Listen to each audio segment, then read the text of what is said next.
Emotional প্ৰশ্ন জুবিন গাৰ্গৰ মৃত্যু আৰু জুবিন গাৰ্গৰ হত্যা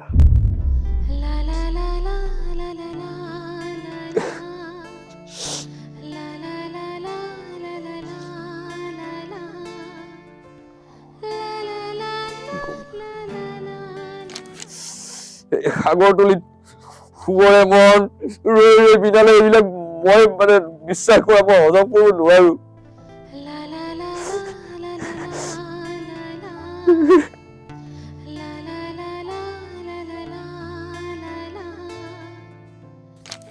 তুমি কল্পনা কৰিব নোৱাৰা তোমাৰ সাৰাউণ্ডিং মানুহখিনি তোমাৰ চৌপাশে থকা মানুহখিনিৰ মাজতে তোমাৰ আটাইতকৈ শত্ৰুটো সোমাই আছে সেক্সটো অপবিত্ৰ নহয় সেক্সটো চিৰসুন্দৰে দিছে গছ এজোপাকো দিছে আমাৰ বিহু গীতত সেক্স উপচি আছে আৰু ডাঙৰ ডাঙৰ যিসকল পিকাচো বা এইসকলে তেওঁলোকৰ যিবিলাক ডাঙৰ ডাঙৰ ষ্টুডিঅ' আছে যেতিয়া নগ্ন ছবি এখন আঁকিব সুন্দৰ নাৰী মূৰ্তি তেতিয়া ৰৈ ৰৈ বিনালে যে নাম হ'ব সেইটো মোক কোৱা নাই বুজিছো কিন্তু চিনেমাখনৰ গল্পটো সি মোক ক'লে আৰু ইয়াৰ এই ক্যাৰেক্টাৰটো মই কৰিম অন্ধ ক্যাৰেক্টাৰটো 17 চনৰ কথা 17 18 19 20 21 22 23 24 25 9 বছৰ ৰিয়েলিষ্টিক যাতে হয় সেইটো কাৰণে সি এবছৰমান নিজৰ বাথৰুমটোতো লাইট নজ্বলোৱাকে কিবা কৰি অন্ধ মানুহজনৰ ফিলিংছটো কি কেনেকে অনুভৱটো কি হয় কি ভাবে সেই কামটো আমাৰ অসমীয়া কোনোবা ইমান ডাঙৰ ডাঙৰ হিৰো ওলালটো বিখ্যাত সেইবিলাক কোনোবাই কৰিছে নে কেতিয়াবা ঘেণ্টাটো কয় ঘৰুৱা অৱস্থাত কেতিয়া ভূপেন দাইও ধেমালিও মোক কোৱা দেখে এই ঘেণ্টা সেইসকল মানুহক এডিটৰ ইন চিফ সকলো চাগে শুনে এই শব্দকেইটা তেওঁলোকে এতিয়া প্ৰতিবাদ নকৰে কিয় জুবিনে ৰাজহুৱা মঞ্চত এনেকৈ কৈছে বুলি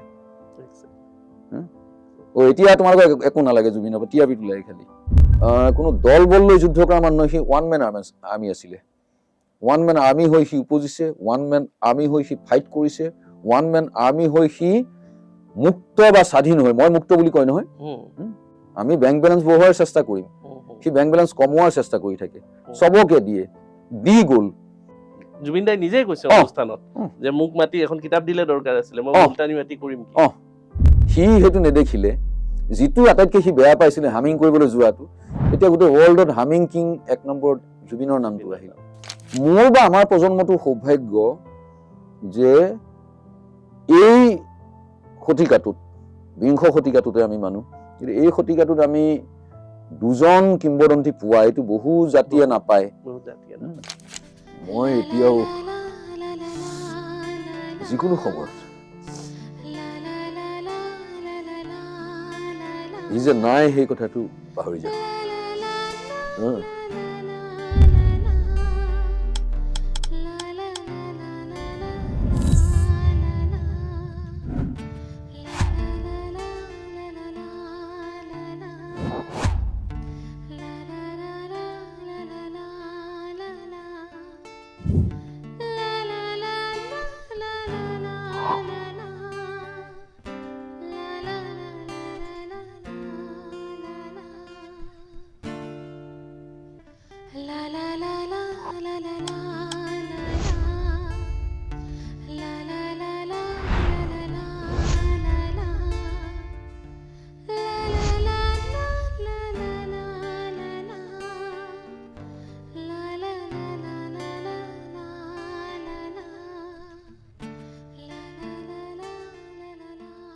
কৰবাত নহয় কৰবাত আগৰ স্মৃতিবোৰো আছে কাৰণ আজি আপুনি নন্দন হোটেলত যিটো কথা ক'লে সেই দিনাৰ যিটো দৃশ্য আৰু ৰৈ ৰৈ বিনালেৰ যিটো দৃশ্য নিজে লিখিছে কৰবাত অনুভৱ কৰিছে সেই স্মৃতিবোৰ হয়তো আছে সেইটো হয়তো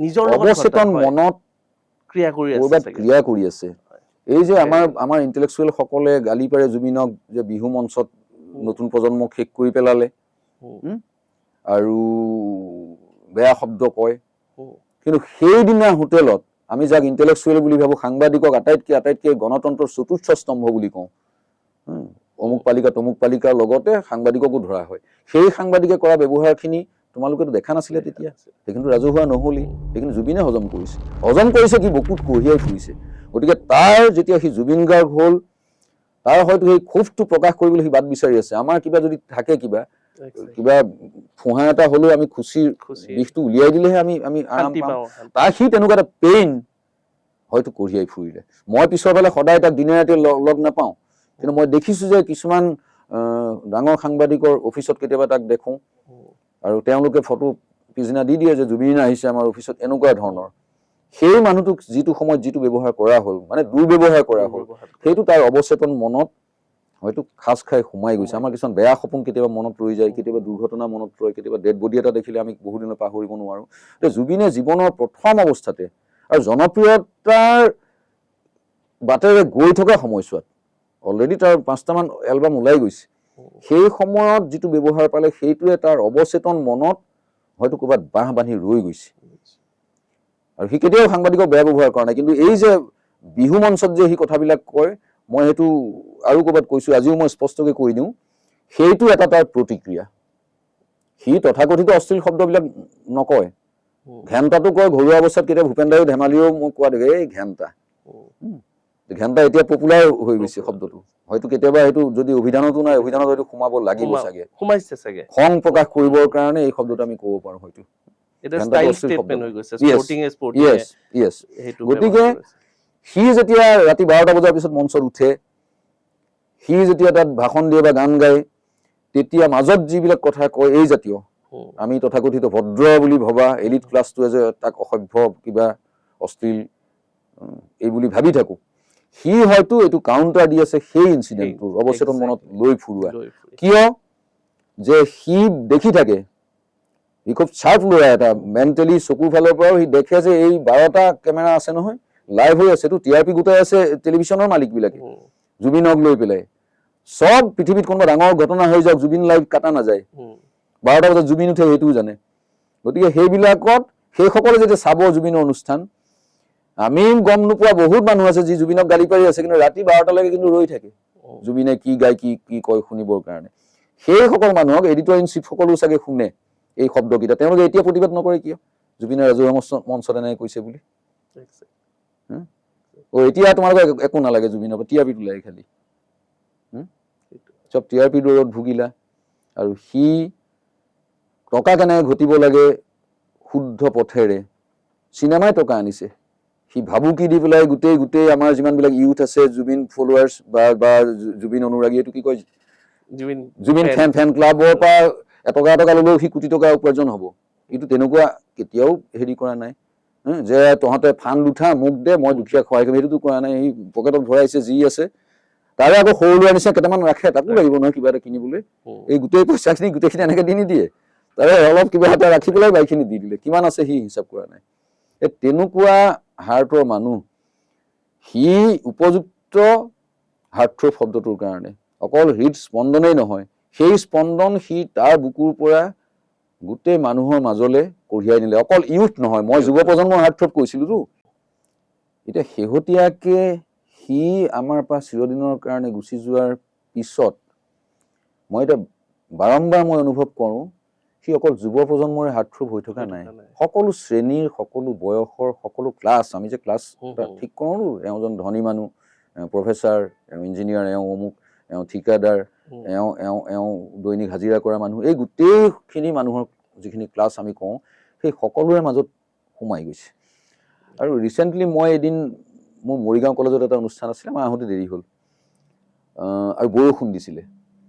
আহোঁতে গাড়ী চলাই আহোঁতে তৎক্ষণাত কোনখিনি পাইছোহি গম নাপাওঁ নহয়, ফ'কাছ কৰা যায়, বৰষুণ আহি আছোঁ, এইবোৰ মাৰি আহিছোঁ। হঠাৎ দেখিছোঁ বাছ কিছুমান ৰৈ আছে, নাইট বাছ কিছুমান, ডাঙৰ বাছ, আৰু ফ্লাড লাইট জ্বলি আছে। আমি এইফালে চালে একো নেদেখোঁ, আৰু এইফালে চালে যিখিনি একো নেদেখোঁ সেইখিনিয়ে হ'ল জুবিনৰ সমাধিটো। বাছ পোৱাৰ পৰা দেখিছোঁ উভতি আহিছে মানুহ, কোনোবা গাড়ী ৰাখিছে, উভতি আহিছে, দেখিছোঁ এজন আমাৰ নিচিনা বয়সৰ মানুহ আৰু এজনী সৰু ছোৱালী, আৰু দুয়ো নমাই আনিছে এগৰাকী বৃদ্ধা। হয়তো এই ছোৱালীজনীৰ আইতাক হ'ব, এই ল'ৰাজনৰ হয়তো মাক হ'ব। আইতাকক লৈ আহিছে সেই ৰাতি। ক'লৈ যাব? ৰাস্তা পাৰ হ'ব। ৰাস্তা পাৰ হ'ব মানে ক'লৈ যাব? জুবিনৰ কাষলৈ যাব। এই উৰণি এখন দি দিছে, বৰষুণ দিছে, আৰু ভাল বৰষুণেই দিছিলে সেই সময়ত, ক'ৰবাত কমিছে ক'ৰবাত বাঢ়িছে এনেকুৱা। আৰু ছোৱালীজনী তাই নিজে তিতিছে বেচেৰি, আইতাকৰ আঙুলিত ধৰিছে, আৰু এই হেৰিয়ে ল'ৰাটোৱে মাকক, হয়তো মাকক, মই দেখিহে আহিছোঁ, উৰণিখন এই চাদৰখনকে নি পেলাই সেইখনেৰে ছাতিৰ কামটো কৰিব পৰাকৈ কৰিছে, আৰু তেওঁলোক পাৰ হ'ব খুজিছে। গতিকে সেই গোটেই মানুহখিনিৰ হৃদয়ৰ স্পন্দন হৈ গৈছে জুবিন। প্ৰত্যেকটো চাম মই সেইটো উঠাই ল'ব লাগিব এতিয়া। মই যুৱ প্ৰজন্মৰ হাৰ্টথ্ৰব, সেই সময়ত যুৱ প্ৰজন্মটোক লৈছিলে, আৰু যিটো যুৱ প্ৰজন্ম সেই সময়ত বিপথে যোৱাৰ সম্ভাৱনা বেছি আছিলে, বেসুৰীয়া হিন্দী সস্তীয়া কিছুমান চিনেমাৰ গান সেইটো হ'ব পাৰে, আৰু কিছুমান নেখাব লগা যিবিলাক ড্ৰাগছ বা ড্ৰাগছ জাতীয় সামগ্ৰী সোমাই পৰিছিলে কলেজ ইউনিভাৰ্চিটিৰ কিছুমান এটা জেনেৰেশ্যন, আনকি ছোৱালীবিলাকো লৈছিলে সেইবিলাক। সেই সময়ছোৱাত এটা ড্ৰাগছ লোৱা ল'ৰা এটাই, একেটা ল'ৰাই বুলি ধৰাচোন, সি নাহৰ ফুলৰ গছজোপা ৰুইছে, নাহৰ পুলিটো। এইটো কেনেকুৱা কথা? কিতাপ এখন পঢ়া আৰম্ভ কৰিছে, গামোচাখনৰ মৰম বুজি পাইছে। গতিকে সি জুবিনে কাকো হাতত ধৰি পেলাই কোৱা নাই যে এইটো বাটেৰে যা, কিন্তু মানুহটোৰ যেতিয়া সততা থাকিব, সততাতকে ডাঙৰ সাহস একো নাই। গতিকে সেই সাহসেৰে সি আগবাঢ়ি গ'ল, আৰু সি কোনো দল বল লৈ যুদ্ধ কৰা মানুহ নহয়, সি ওৱান মেন আৰ্মি আছিলে। ওৱান মেন আৰ্মি হৈ সি উপজিছে, ওৱান মেন আৰ্মি হৈ সি ফাইট কৰিছে, ওৱান মেন আৰ্মি হৈ সি মুক্ত বা স্বাধীন হৈ, মই মুক্ত বুলি কয় নহয়, আমি সেইকাৰণে ৰাখিছো মই মুক্ত। সি সঁচাকে মুক্ত, অকল ফ্ৰীডম মুক্ত নহয়, অন্তৰৰ ফালৰ পৰা মুক্ত, হাতত থকা পইচাৰ ক্ষেত্ৰত মুক্ত, এটা মুক্ত মন লৈ আছে, সি হিচাপ নকৰে। কোনোবা দৰিদ্ৰ মানুহ এজন আহিছে, কেতিয়াবা দেখিছো গোটেই ঠেলাখনৰ বস্তু সোপা কিনিছে, ঘৰে ঘৰে গৈ থাকিব এই বৃদ্ধ মানুহজন, তেওঁ বিহাৰী হ'ব পাৰে, নন আছামিজ হ'ব পাৰে, মানুহ এইটো ভাতকেইটা খাবৰ কাৰণে আহিছে, গোটেই সোপা কিনিছে, কিনাৰ পিছত আৰু সিও নাখায়, ক'ৰবাত দিব, কিবা কৰিব।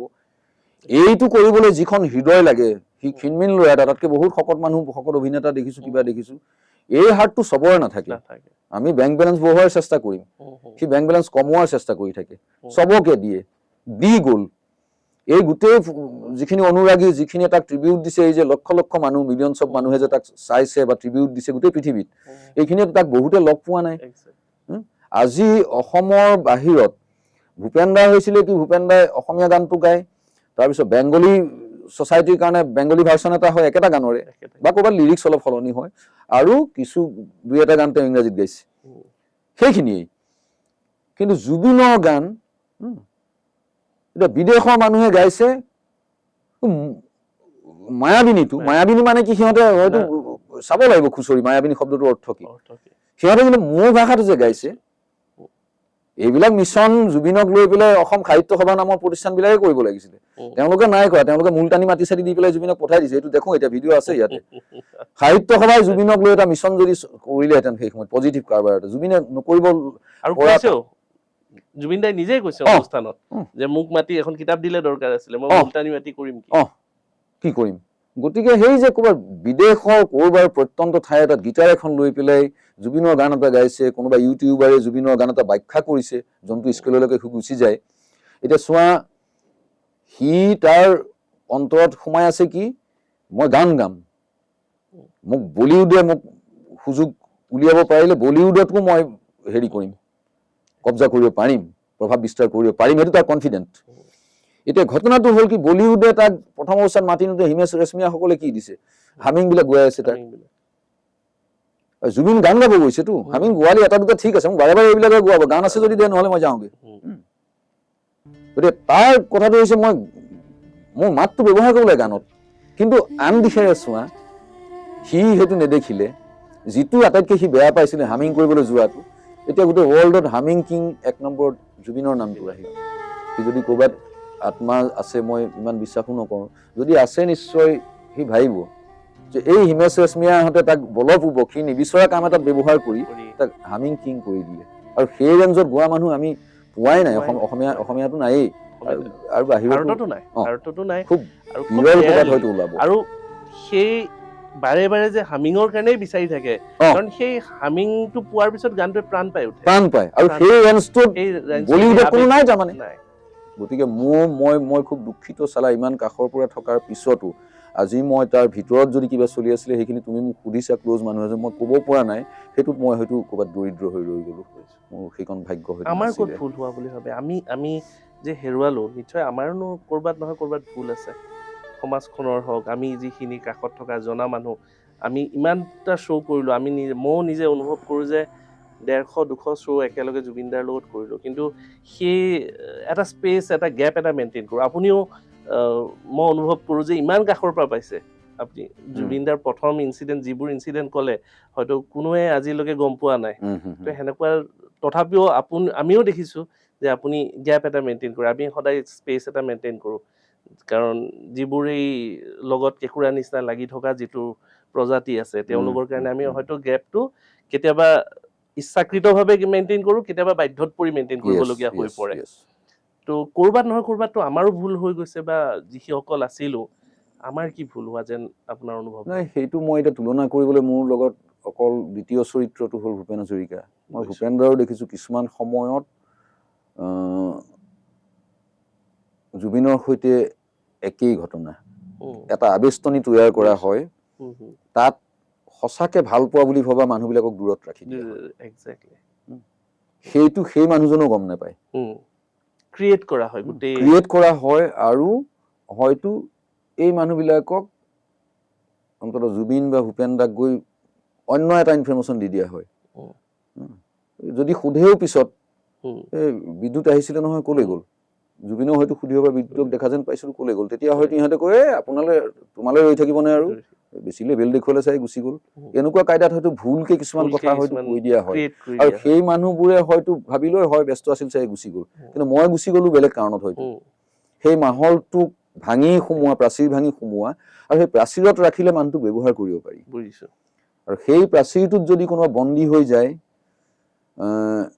তাৰ এনেকুৱা ঘটনা হয়। আৰু সেই কামটো কৰে যিটো আমি শ্বেক্সপিয়ৰৰ নাটকত দেখিছোঁ, বুটাছ কেৰেক্টাৰটো, বুটাছ U2 বুলি কৈছেতো শেষত, যে তুমি কল্পনা কৰিব নোৱাৰা তোমাৰ চাৰাউণ্ডিং মানুহখিনি, তোমাৰ চৌপাশে থকা মানুহখিনিৰ মাজতে তোমাৰ আটাইতকৈ শত্ৰুটো সোমাই আছে, তুমি বিশ্বাস কৰিলাতো, বিশ্বাস কৰিলে আমি চাৰেণ্ডাৰ কৰোঁ তেওঁৰ ওচৰত, দুখ সুখ ভাল পোৱা মৰম ঘৃণা ছেক্স গোটেইবিলাক ছাবজেক্ট লৈ পেলাই আমি কথা কওঁ, উন্মুক্ত হৈ দিওঁতো। মোৰ ঘৈণীৰ লগত যেনেকৈ মই উন্মুক্ত হ'ম, ঠিক তেনেধৰণে আটাইতকৈ ভাল পোৱা মানুহটোৰ লগতে নিজৰ দুৰ্বলতা প্ৰকাশ কৰা হয়। বাকী ঠাইত ৰজাৰ নিচিনা থাকো, অথচ মোৰ দুখ আছে, চকু পানী আছে।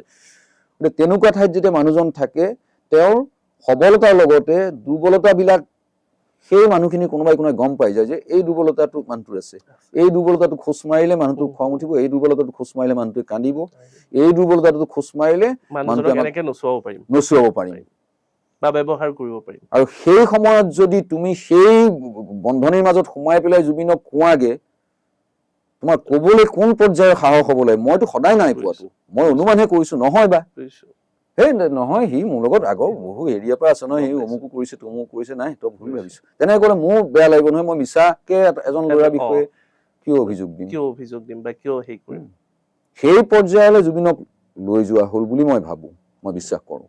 আৰু আমাৰ দৰে মানুহবিলাক তেতিয়া সেই আবেষ্টনী ভাঙি পেলাই জুবিনৰ কাষলৈ যোৱাৰ সুযোগ নাথাকে, য'ত আমি ৰৈ গ'লো, আমাৰ লগত কিমান ক্ল'জ, যিহেতু অন্তৰৰ পৰা ভাল পাওঁ, গতিকে জুবিনৰ কাষত থিয় হোৱাৰ প্ৰয়োজনটো নাই। এতিয়া বৰপেটাত যেতিয়া তাৰ হেৰি পাতিছে, কলাগুৰু ফেষ্টিভেল বা তেজপুৰত পাতিছে, নগাঁৱত প্ৰথম পাতিছে, মই নগাঁৱত যাব পৰা নাছিলোঁ, পিছৰ দুবাৰ যাতে মই যাব নোৱাৰা হৈ থাকিব নোৱাৰো, গৰিমাই মোক ফোন কৰে বা মোৰ তালৈ আহি পেলাই কয় যে গল্ডিয়ে বিদ্যা আপোনাক মাতিছে, সিহঁত যোৰহাটৰ ফালৰ পৰা পাব্লিচিটি কৰি আহি আছে মিছন চাইনাৰ, আমি এই তাৰে হোটেল এখনত মিট কৰিম, তাৰ পৰা আমি তেজপুৰলৈ যামগে। গৰিমাই মোক লৈ যায়। গৰিমাৰ কিবা কিবি এতিয়া ওলাইতো, জুবিনৰ লগত সম্পৰ্ক বেয়া বুলি কিছুমানে কুৱেশ্যন মাৰ্ক দিয়ে ফেচবুকত, সেইটো নহয়।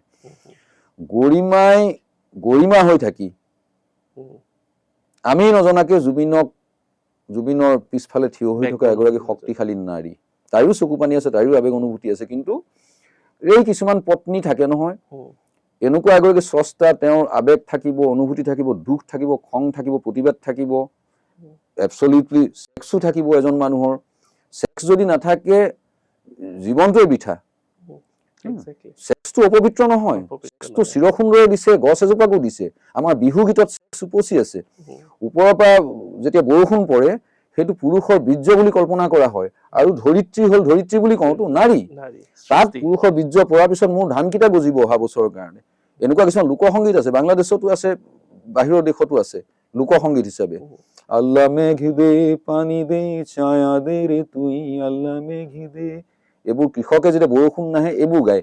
আৰু আমাৰ অসমীয়াই কৰে কি ঢোলৰ গুমগুমনিত বৰষুণ নমাই আনিম, মঘাজুৱা সকলে গায় সেইবিলাক বোল। আৰু এনেকুৱা ধৰণৰ কিছুমান বিহু আছে, অমুকে সৰজিলে ঈশ্বৰে সৰজিলে অমুক তমুক তমুক, সেইজন ঈশ্বৰে প্ৰীতি কৰিলে আমিও নকৰিম কিয়, সেই প্ৰীতি মিনছ কি ছেক্স। গতিকে ছেক্স, পবিত্ৰ ছেক্স, এইটো হলি ছেক্স বুলি এটা হেৰিয়েই পঢ়িছিলো এটা সময়ত, খুব ভাল আলোচনীত। গতিকে সেইটো যেতিয়া উলংগ হব সেইটোহে অশ্লীল। যৌনতা শব্দটো অশ্লীল নহয়, যৌনতা অবিহনে পৃথিৱী জীয়াই নাথাকে। সেইটো কাৰণে তুমি যিমান প্ৰাচীন লোকগীত বিলাক পাবা, জুবিনেও কিছুমান গান গাইছিলে যিবোৰ জুবিনৰ সৃষ্টি নহয়, বিহু গান বিলাক যে যেতিয়া জুবিনে গালে, কিছুমান পুৰণি গান বিহু উলিয়াই আনিলে, সংযোজন কৰা গ'ল, বাঁহৰ চুঙা দৈ, এইবিলাক অতি পুৰণি বিহু। জুবিনে নতুন জেনেৰেশ্যন এটালে আৰু 100 বছৰলৈ কঢ়িয়াই থৈ গ'ল। সেইবোৰ বিহু হেৰাই গৈছিলে। এইটো তিতাবৰৰ কোনোবা বিহুৱা হ'ব পাৰে, জামুগুৰি বা চতিয়াৰ ক'ৰবাত বিহুৱা হ'ব পাৰে, কলাবাৰী বিহুৱা এজন হ'ব পাৰে, যিবিলাক আগতে ভূপেন হাজৰিকা, খগেন মহন্ত সকলে বুটলিছিলে। তাৰপিছত ষ্টপ হৈ গ'ল, তাৰ পিছৰ জেনেৰেশ্যনে বুটলা নাই। সেই কামটো জুবিনে কৰিলে। গতিকে সেই বিহুবিলাকত যেতিয়া শব্দ এটা থাকে, সেই শব্দবিলাক আগৰ ৰাতি বিহু হয় নহয়, য'ত নাৰী পুৰুষ চব যায়। পিছত আমি যে হুঁচৰি বিহু এটা দেখিলো, হুঁচৰিত লেম্প লৈ পাগুৰি মাৰি লেম্প এটা লৈ আহে যে, সেইজন আহে, সেইজন গাঁওবুঢ়া টাইপৰ মানুহ। এই এটা সময়ত যেতিয়া বিয়াবিলাক আমাৰ কেতিয়া পাতে, বহাগত পাতে। বহাগত প্ৰকৃতিৰ ছেক্সৰ আটাইতকৈ এক্সট্ৰিম পইণ্টটোত থাকে, আনকি ইনক্লুডিং মানুহো। গতিকে আমাৰ বিয়াখন ল'ৰাটোৱে যাতে ধুনীয়া সন্তান এটা জন্ম দিব পাৰে, গতিকে বিয়া বাৰুবিলাক আমাৰ সমাজত, বিশেষকৈ অসমীয়া সমাজত বহাগৰ সময়ছোৱাত পাতে। বহাগতে পাতি যাওঁ বিয়া বুলি কয়। গতিকে সেই সময়ছোৱাত যিবোৰ গীত ৰচনা হয়, সেই গীতবিলাকত যৌনতা থাকিবই। খালি সেইবোৰ পথাৰত গাইছিলে। আৰু তেতিয়াই কেতিয়াবা কোনোবা ছোৱালীক পলুৱাই নিমে, মই উঠতে বৰলে খালে, উঠতে বৰতে খোৱা নাই, কিছ কৰিছিলে, ওঠটো ফুলি আছে, ঘৰত তাই ফাঁকি দিবগৈ গৈ দেউতাকহঁতক, এই বৰলে কামুৰিলে। ছেক্সবোৰ কেনেকে সুন্দৰতাৰে প্ৰকাশ কৰিছে। সেই বিহু গীতৰ নিচিনা যৌনতা প্ৰকাশক গীত পৃথিৱীত নাই। সেইকাৰণে আমাৰ বিহুৰ চেৱত যে ৰাছিয়ান বা ক'ৰবাত জাৰ্মানী মানুহ এজন আহিলে যে নাচে যে কাজিৰঙাত, এই উন্মাদনাটো ক'তো নাই। সেইটো আমি ৰিচ সেইটো ক্ষেত্ৰত। যাতে ভৰি দিয়াৰ লগে লগে সেইটো ফিল। উইদাউট যৌনতা পৃথিৱী ছাষ্টেইন কৰিব নোৱাৰে। আৰু ডাঙৰ ডাঙৰ যিসকল পিকাচো বা এইসকলে, তেওঁলোকৰ যিবিলাক ডাঙৰ ডাঙৰ ষ্টুডিঅ' আছে, যেতিয়া নগ্ন ছবি এখন আঁকিব, সুন্দৰ নাৰী মূৰ্তি, সঁচাকে হলিউডৰ ডাঙৰ ডাঙৰ ষ্টাৰ আহে, উলংগ হৈ পেলাই এটা পজত শুই দিব, সেইবোৰ আঁকে ব্ৰাছেৰে। গতিকে সেইবোৰত সেইটো এটা সৌন্দৰ্য আৰ্টৰ পৰ্যায়লৈ গুচি গ'ল, কলালৈ গুচি গ'ল। ঠিক একেদৰে এই বিহুখিনি যিখিনি হেৰাই গ'ল হয়, সেইখিনিত অন্ততঃ ভইচ অফ জুবিন আকৌ 100টা বছৰৰ কাৰণে সিহঁতে মানুহৰ মাজত সোমাই থাকিব। এইখিনি ঘটনা। আৰু কিবা এটা মই বৌৰ লগত যিটো সম্পৰ্ক, জুবিনদাৰ যিটো সম্পৰ্ক, এতিয়া যিখিনি ধৰক মিছা ওলাইছে যে বৌ, এতিয়া জুবিনে কৰে কি, মোলৈ সি ফোন চোন নকৰে, আৰু তাৰ লগত মই নাযাওঁ কিয়নো, সি মোক হয়তো নিনিয়ে এই কাৰণে যে বিদ্যুৎ এটা চিষ্টেমত চলা মানুহ, আৰু সি চিষ্টেমৰ বাহিৰত চলা মানুহ এটা, ক'ত ৰৈ দিব, ক'ত ধাবাত সোমাব, আৰু জুবিন মানে আৰু গোটেই হুলস্থুল হৈ যায়। গতিকে সি মোক দৰকাৰী দিনটোত যিদিনা মই যাব লাগে, সেইদিনা সি গৰিমাক দায়িত্ব দি দিয়ে। গৰিমা আহে, জুবিনৰ ছেক্ৰেটাৰী নিচিনা হৈ পেলাই আহে, বিদ্যুৎ দা আপোনাক মাতিছে বৰপেটালৈ বা যোৰহাটলৈ বা তেজপুৰলৈ। কিয় বোলে মিছন চাইনাৰ প্ৰচাৰ কৰিবলৈ চিনেমাৰ তাৰকা যাওক, মোৰ মুখখন কোনে চিনি পায়, মই গৈ কি কৰোঁ, সেইবিলাক মই নাজানো, সেইটো আপুনি কিয় মাতিছে জুবিনক, তাত গৈ সুধি ল'ব, মোক লৈ যাব দিছে, মই লৈ যাব লাগিব, নিনিলে মোক সি গালি দিব। তেনেকে 3বাৰ মই গৰিমাৰ গাড়ীৰে গৰিমাৰ লগত অহা যোৱা কৰিছো। আৰু বৰপেটালৈ তেনেকে লৈ গৈছে, বৰপেটাত কলাগুৰু ফেষ্টিভেল পাতিছিলে, আৰু বৰপেটাত 17 চনত গৈছো, আৰু 17ত আমি পিছত গৈছোতো, পিছদিনা আমি তাৰে কোনোবা এজন অধ্যাপক, জুবিনেও সন্মান কৰে, আৰু সেই এৰিয়াৰ অঞ্চলটোৰ বিখ্যাত লোক, তেওঁ অনুষ্ঠানটো সম্বৰ্ধনা দিয়া হৈছে। পিছদিনা তেওঁৰ ঘৰত আমাক চাহ খাব মাতিছিলে। তালৈ যেতিয়া গ'লো,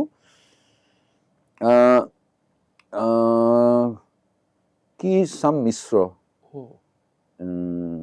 তেওঁ আছিলে। সেইদিনা গৈ থাকোঁতে সি গাড়ীত মোক এটা গল্প শুনালে। গল্পটো এজন অন্ধ আৰু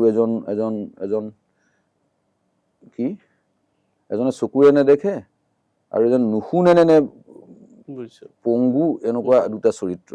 মই তেতিয়া ক'লো যে এইটো হেৰি গল্পটো, দোস্তি বুলি এখন চিনেমা আছিলে যে, নহয় এইটো অলপ বেলেগ ষ্টৰী, এইটো মই চিনেমা কৰি আছো।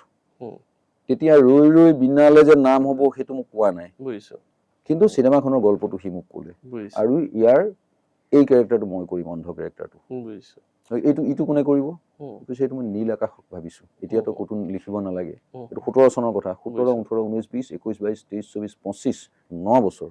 হুম, মোতকে আগতেও যদি সি সেই গল্পটো লৈ আছে বুকুত মই নাজানো, কিন্তু বুজিছো, মোকে কোৱা 9 বছৰ হ'ল। হুম, 9 বছৰ এটা সপোন বুকুত বান্ধি হুম, হুম, ইমান বিউটিফুলি সি দি থৈ গুচি গ'ল। আৰু ছবিখনে যি বিচাৰিছে সেই ধৰণে তাক সি নিজক তৈয়াৰ কৰিছে। কোনো এক্টৰ নাই, হলিউডত আছে যদি মই নাজানো, ভাৰতবৰ্ষত নাই যে অন্ধ হৈ থাকি ঘৰত খেপিয়াই খেপিয়াই এই ধৰণৰ অভ্যাস কৰিব, হুম, ৰিয়েলিষ্টিক কৰিবৰ ৰিয়েলিষ্টিক কাৰণে। এইখন এখন কমাৰ্চিয়েল মুভি। কমাৰ্চিয়েল, আমাৰ আমাৰ আমাৰ নাছিৰুদ্দিন, মেথড এক্টিং বুলি কয়, মেথড এক্টিং য়েছ, যিটো, এইটো আমাৰ NSD পৰা ওলোৱা আমাৰ নাছিৰুদ্দিন যিবোৰ, শ্বাহ, ওমপুৰী হয়, সকলে অলপ কষ্ট কৰে। কষ্ট কৰে, নাছিৰুদ্দিন শ্বাহক যেতিয়া গৌতম ঘোষৰ পাৰ চিনেমাখন হৈছে, তাত গংগাৰ বাৰিষাৰ ঢৌত ভেড়া পাৰ কৰিব লাগে। হুম, তেতিয়া কৈছে নাছিৰুদ্দিন অকস্মাত যদি কিবা এটা হৈ যায় হুম, তেতিয়াতো গোটেই হুলস্থুল হৈ যাব আৰু চিনেমা আধা কৰা হ'ব। বুজিছো, গতিকে তেওঁলোকে হাতে ভৰি ধৰিছে যে নাছিৰ সাহেব আপুনি কৰিব নালাগে, এইটো আমি দামী দি পেলাই কাৰণ দূৰৰ পৰা শ্বট ল'ম। হুম, ৰিয়েলিষ্টিক ফিল্ম যেতিয়া কৰিবলৈ আহিছো মই ৰিস্ক হুম, ল'ম, মই কৰিম। নাছিৰুদ্দিন শ্বাহে নিজে নামিছে গংগাত। একেটা ঘটনাই জুবিনৰ ক্ষেত্ৰত দেখা যায়। হুম, হুম, ৰিয়েলিষ্টিক যাতে হয় সেইটো কাৰণে সি এবছৰমান নিজৰ বাথৰুমটোতো লাইট নজ্বলোৱাকে কিবা কৰি অন্ধ মানুহজনৰ practice কৰি ফিলিংছটো কৰি, কি, কেনেকে অনুভৱটো কি হয়, অনুভৱটো কি, কি ভাবে, সেই কামটো আমাৰ অসমীয়া কোনোবা ইমান ডাঙৰ ডাঙৰ হিৰো ওলালতো বিখ্যাত, হুম, সেইবিলাক কোনোবাই কৰিছে নে কেতিয়াবা? ডেডিকেশ্যনটো চোৱা তুমি। পইচা দিছো, পইচা বাজেট এটা লৈছো ডাঙৰ বাজেট, কিন্তু অকল ডাঙৰ বাজেটে ছবি এখন হিট নকৰে, বহু বিগ বাজেটৰ ছবি ফ্লপ হৈ যায়। হুম, চলেখন এতিয়া আকৌ নতুনকে কৰিছে, যিবিলাক চিন দীঘল হৈছিলে হুম, সেইবোৰ এতিয়া জোৰা দিছে, দি হুম, পেলাই আৰু চাউণ্ড টাউণ্ড কোৱালিটি বেলেগ হ'ব এতিয়া। গতিকে সেই ধৰণে তেওঁলোকে ৰিলিজ কৰিছে। আজি 25 বছৰ হৈ গ'ল চলে। গতিকে ঠিক একেদৰে জুবিনে যেতিয়া যিটো কাম কৰে, ময়ো সেইটোৱে স্বভাৱ। মই যি সময়ত যিটো কাম কৰোঁ, মই 10টা কাম ফোনো ধৰিছো, কিবাও কৰিছো, নকৰোঁ। মই যিটো কাম কৰিছো, মই যদি শুইছো মই শুম, মই যদি ভাত খাইছো ভাতেই খাম, 100% দিয়ে। আৰু মইতো 100তকৈ জুবিনে নিজৰ কামটোত হয়তো 100% প্লাছ কিবা হয়তো আৰু পাৰ্চেণ্টেজ আছে তাৰ। নাই, এতিয়া মই অকণমান চমুকে চুই দিব খুজিছো হেৰিটো, সেই চিনেমালৈ যে আহিলে, চিনেমা, প্ৰথম হয়, চিনেমা অসমীয়া আহিছে, চিনেমাৰ সি যিটো, সেই সময়ত চিনেমা নচলে। লাষ্ট ছবিখন মুনীন বৰুৱাই কৰিছিলে প্ৰভাতী পক্ষীৰ গান। এইটো অমূল্য কাকতি অভিনেতা, নাট্যকাৰ অমূল্য দাৰ আত্মমুখী বুলি এখন নাটক আছিল, ৰেডিঅ' প্লে'। হুম, ৰেডিঅ' প্লে'ৰো আমাৰ নাটকৰ শিতানটোত নাবাজে যুৱবাণী, যিটো হুম, তৰুণ যুৱবাণী, প্ৰজন্মক লৈ লিখা নাটক, গতিকে যুৱবাণীত ব্ৰডকাষ্ট হৈছিলে। আমি সেইখন বহুত দিন আগতে ৰেডিঅ'ত শুনিছো, আত্মমুখী। সেই গল্পটোকে ডেভেলপ কৰি পেলাই মুনীন বৰুৱা আৰু অমূল্য কাকতি মিলি পেলাই স্ক্ৰিপ্টটো লিখিলে প্ৰভাতী পক্ষীৰ গান। হুম, তাত খগেন মহন্তকো খগেন মহন্ত হিচাপে দেখুৱাইছে, ভূপেন হাজৰিকা হিচাপে দেখুৱাইছে, আৰু দুইজনে গানো ব্যৱহাৰ কৰিছে। পাৰ্বতী প্ৰসাদৰ গানো আছে তাত, সমৰ হাজৰিকাই গাইছিলে। সেই চিনেমাখনৰ আমি প্ৰচাৰত জড়িত আছিলোঁ, কিন্তু চিনেমাখনে চোৱা মানুহখিনিয়ে ভাল পাইছে, কিন্তু মাছ যিখিনি দৰ্শক নহ'লে চিনেমা ছুপাৰহিট নহয়, সেই মানুহখিনিয়ে চিনেমাখন নল'লে। তাৰপিছত মুনীন বৰুৱাৰ ছবি নাই, মুনীন বৰুৱা ৰৈ দিলে, চিনেমা নাই কৰা। আৰু ইতিমধ্যে সেই সময়ছোৱাত অকণমান বলিউডি ঘৰানাৰ ছবি কিছুমান আহিছে, কোনোবাই চাইছে কোনোবাই নাই চোৱা, কিন্তু এটা প্ৰভাৱ বিস্তাৰ কৰিব পৰা বিনোদন ছবি নাই অহা। আৰু মুনীন বৰুৱা হ'ল কি, তেওঁ ভৱেন্দ্ৰনাথ শইকীয়াও নহয় বা জাহ্নু বৰুৱা নহয় যে পিয়'ৰ আৰ্ট ছবি এখন, বা এই একেবাৰে বিনোদন ধৰ্মী যিবোৰ ছবি হয়, সেইটো মই অন্য শব্দ ব্যৱহাৰ নকৰোঁ, আৰু এই গান নাচ অকল টাইম পাছ চমক, ছবি এখন, পপকৰ্ণ খাই চাই থাকিব পৰা ছবি এখন। মুনীন বৰুৱা এই দুটা ধাৰাৰ মাজৰ এজন মানুহ হ'ব খুজিছে। প্ৰভাতী পক্ষীত অভিজ্ঞতা ভাল নহয়, তাৰ আগৰ ছবিকেইখন তেওঁ যিকেইখন কৰিছিলে তাত আপ টু প্ৰভাতী পক্ষী, মিউজিক বাই জে.পি. দাক লৈছিলে। পাহাৰৰ ওপৰত এখন কৰিছিলে, সেইখন ছবিৰো শ্বিলঙৰ পটভূমি, গতিকে ডেফিনেটলি শ্বিলঙত ডাঙৰ হোৱা ল'ৰা, শ্বিলঙৰ মিউজিকখিনি জে.পি. দাৰ পৰা ল'লে। সেইটো যোৱাৰ পিছত মুনীন বৰুৱাই ছবি কৰা নাই। তাৰপিছত এদিন মই তেজপুৰৰ পৰা নাইট বাছেৰে গুৱাহাটীলৈ আহিম, আহোঁতে আমাক ৰাতি বাছবিলাক সোমাব নিদিয়ে, গোটেই নাইট বাছবিলাক ৰাখি থয় ৰাস্তাৰ কাষত, সোণাপুৰ বা সেই চোৱাত, আৰু এতিয়া চিনিয়ে নাপাম সেই ঠাইখিনি। ৰাতিপুৱা 4:30, 5টা মানত আমাক সোমাব দিয়ে এখন এখনকৈ। গতিকে ঠাণ্ডা দিনত আহিলে তাতে টায়াৰ জ্বলোৱা হয়, জ্বলাই তুমিও নামিছা ময়ো নামিছো চবেই গৈ পেলাই তাতে হাত ফুৱাই থাকো তাৰপিছত যেতিয়া যাব লগা হয় হুঁচেল মাৰে বা মাতি দিয়ে আমি উঠি দিওঁ তেনেকে বহি থাকোঁতে হঠাৎ দেখিছো এইফালে মুনিন বৰুৱা আৰু এইফালে প্ৰাঞ্জল শইকীয়া মুনিন বৰুৱাৰ মিছেছ প্ৰাঞ্জল দাৰ বায়েক মঞ্জুলা বৰুৱা তেওঁলোক দুজন বহি জুই পুৱাই আছে হঠাৎ আৰু বিদ্যুৎ তুমি ক'ৰ পৰা আহিলা মই তেজপুৰৰ পৰা আহিলা আপোনালোক আমি গোলাঘাটৰ পৰা আহি আছো গোলাঘাটতে ঘৰ মুনিন বৰুৱাৰ দুইটা আহিছে আহি পেলাই ঠাণ্ডাত আমি জুই ফুৱাই আছো গতিকে আমাৰ কথা বতৰা আৰম্ভ হ'ল তেওঁ ছবি এখন কৰক আৰু প্ৰভাতী বহি গানৰ পিছত বহি দিছে যে নহয় এই চোৱা সময়ত অসমীয়া চিনেমা বহুত বদলি হৈছে চলিছে নচলিছে বেলেগ কথা মই গল্প এটা ভাবি আছো মোক এজনী ওখ অলপ মডেলিং টাইপৰ ছোৱালী এজনী ঠিক কৰি দি আছো মই পূবালী আলোচনীখনত কাভাৰ গাৰ্ল হৈছিলে লুনা সোণোৱাল বুলি এজনী তাইক কাষ্ট কৰিলে পিছত তাৰপিছত মই হঠাৎ ডেফিনেটলি সুধিম তাৰ আগৰ 3খন ছবি জেপি দাই কৰিছে মই মিউজিক চাগে জেপি দাই কৰিব তেওঁ উত্তৰ দিয়া নাই তেতিয়া আমি ভাইমন দা কওঁতো ভাইমন দা অকণমান ৰ'লে লগে লগে মোক উত্তৰটো দিয়া নাই তাৰপিছত হঠাৎ কৈছে যে নহয় মই এইবাৰ এজন নতুন ল'ৰা এজনৰ কথা ভাবিছোঁ ঠিক আছে বঢ়িয়া কাৰ কথা ভাবিছে মই জুবিন গাৰ্গ ল'ৰাটোক এবাৰ ব্যৱহাৰ কৰিবলৈ ইচ্ছা এটা আছে সেইটো ক'লে নহয় তাৰ আগত মই তেওঁক সুধিছিলোঁ কাৰণ আগৰ কেইবাখনো ছবি জেপি দাৰ মিউজিক আছিলে মই তেওঁক সুধিছিলোঁ যে জেপি দাই কৰিব চাগে মিউজিক তেতিয়া তেওঁ অকণমান সময় ভাবি পেলাই কওঁ নকওঁকে বাকী যিখিনি মানুহৰ আগতে জুই পুৱাই আছো সেইবিলাক চাগে জেপি দাকো চিনি নাপায় বা মিউজিকৰ লাইনৰ নহয় সেইবিলাক সেই ধৰণৰ মানুহ যাত্ৰী বিভিন্ন ঠাইৰ কোনোবা আছে যদি বেলেগ আৰু তেওঁ সেইধৰণে ক'লে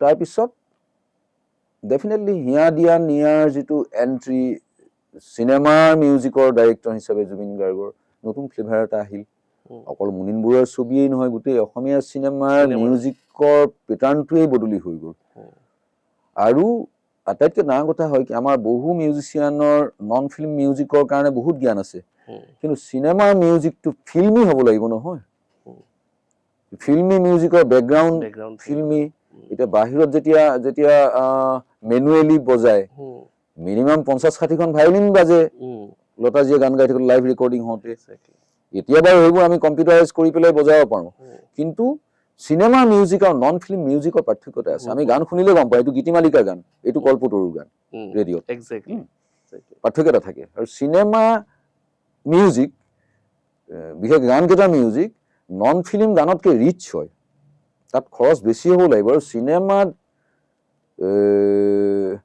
ধৰা এখন নেদেখা নদীৰ সিপাৰে বুলি যেতিয়া গাব সেইটোত এনেকুৱা মিউজিক হ'ব লাগিব নেদেখা নদীৰ সিপাৰলৈকে আমাক টানি নিব পাৰিব লাগিব দূৰণিৰ গাঁওখনলৈ বা ক'ৰবাত হলটোৰ ভিতৰত গতিকে মই জুবিনক চিনেমা মিউজিক কৰিবলৈ দিয়া সুযোগটোৰ কাৰণে কিন্তু মুনিন বৰুৱাক চেলুট কৰিব লাগিব নন ফিল্ম গান গাইছে ছুপাৰ হিট তেওঁ চিনেমা মিউজিক কৰিব নোৱাৰিবও পাৰে নাজানিবও পাৰে আমি তেতিয়ালৈকে জুবিনৰ সেই প্ৰতিভাটো দেখা নাই এজনেতো তেওঁক ব্যৱহাৰ কৰিব লাগিব নহয় আৰু সেই সময়তো কিছুমান ইণ্টাৰেষ্টিং ঘটনা হৈছে জুবিনৰ স্বভাৱ চৰিত্ৰৰ কাৰণে এটা মেডনেছ ডাঙৰ ডাঙৰ আৰ্টিষ্টবিলাকৰ থাকে সেই বলিয়ালিটো লৈ থাকে কাৰণেই তেওঁলোক মানে আমাতকৈ বেলেগ গতিকে জুবিনে কৈ দিলে বুলি হ'ব ঠিকে আছে চিনেমাখন পাইছোঁ কৰিম আৰু কিন্তু সেই সময়ত সি তাৰ ছবি এখন হৈ আছিল নহয় সেইখনৰ কামত ব্যস্ত তুমি মোৰ মাথো মোৰ কৰি আছে তাৰ কাৰণে গান বনাই আছে সি গতিকে এইখন কৰিব আৰু সি আৰু মুনিন বৰুৱাৰ লগত যে তাৰ এনেকুৱা এটা সম্পৰ্ক হ'বলৈ গৈ আছে সিও নাজানে মুনিন বৰুৱাই নাজানে হয়তো এইখনেই শেষ ছবি মুনিন বৰুৱাৰ জুবিনক বেয়া পায় পিছৰ পৰা হয়তো নল'ব কিন্তু কি হ'বলৈ গৈ আছে আমিতো নাজানো তেতিয়া এইবিলাক চিৰসুন্দৰে তৈয়াৰ কৰি থৈছে গতিকে সি মুনিন বৰুৱাই যিদিনা গান শুনিবলৈ আহিছে প্ৰথম গান হোৱা নাই তাৰ এইটো বেলেগেও কৰে ফাঁকি দি পেলাই ভূপেন দাইও তেনেকৈ এবাৰ এখন ছবিত ভূপেন দাই কোৱা কথা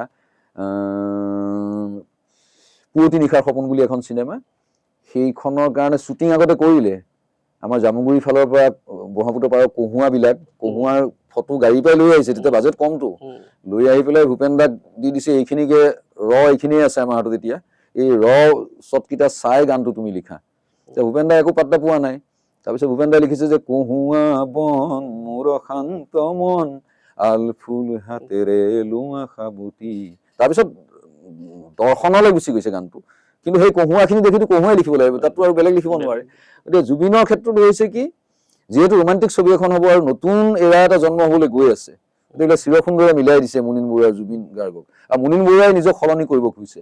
আগতে পিতা পুত্ৰ বা কিবা এই জাতীয় চিনেমা কিছুমান আছিলে, মেছেজ এটা থাকে, কিন্তু সেইবোৰ ছবিয়ে যদি পইচা নাপায়, তেওঁ এতিয়াৰ ঘৰণাত এতিয়াৰ মুনীন বৰুৱা হৈ পেলাই নিজক আপডেট কৰি লৈছে। আৰু এই সময়ছোৱাত আগৰ মিউজিচিয়ান এজন তেওঁ লোৱা নাই, গায়ক লোৱা নাই, জুবিনক লৈছে। লৈ পেলাই জুবিনে প্ৰথম দিনা তুমি মোৰ মাথোমৰ কাৰণে বনাই থোৱা গানকে আনি তেওঁক শুনাই দিছে, গান হৈ গ'ল। নহ'লে সি হয়তো ছবিখনৰ কাম নাপালে হয়। জুবিনৰ প্ৰতি কিছুদিনলৈকে ভাইমন দাৰ ভাল ভাৱ নাছিলেই। পিছত সেই যে এটা এনেকুৱা বণ্ডিং হ'ল যে ভাইমন দাই মৃত্যুৰ আগমুহূৰ্তত কৈ গ'ল যে মোৰ এটা ল'ৰা জুবিন, জুবিনেও মোক মুখাগ্নি কৰোঁতে এই জুইকুৰাত মোক সি জ্বলাব লাগিব বা কিবা।